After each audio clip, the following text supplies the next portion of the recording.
Okay, now what I'd say is this, that if God is just and you've done no bad things, then you could reasonably say to God, I deserve some sort of reward. Like, we could say to an employer, I did so much work for you, so I deserve my wages. Fair enough.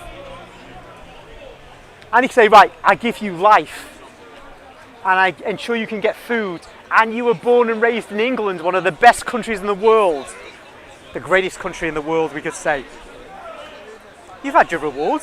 Now, what I'm talking about is something that God is saying, everlasting life is what you get.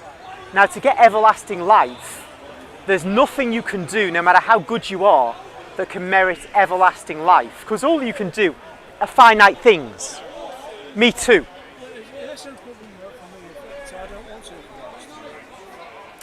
Yeah. Now, you don't want everlasting life.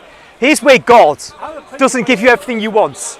You see, it's like saying, though, I don't want 2 arms, or I don't want the faculty of hearing.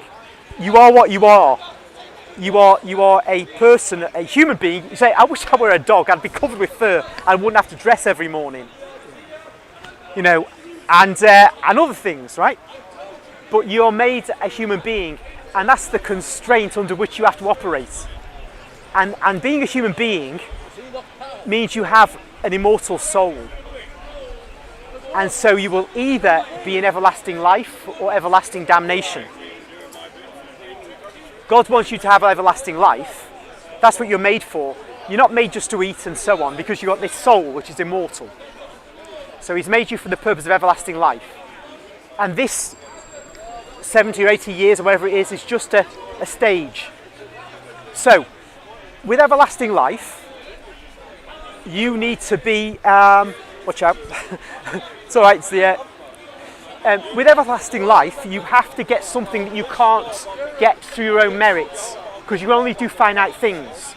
You need something that's infinite to give you that finite thing. And the infinite thing that you can rely on is the infinite sacrifice of the infinite one. That is the second person of the Holy Trinity who became man, took the name Jesus, and died for you.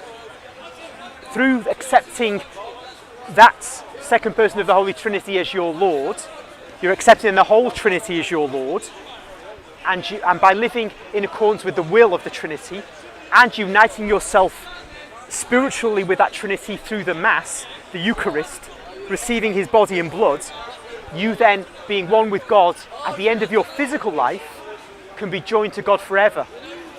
That's the Catholic faith in a nutshell, but it's the only way to get everlasting life.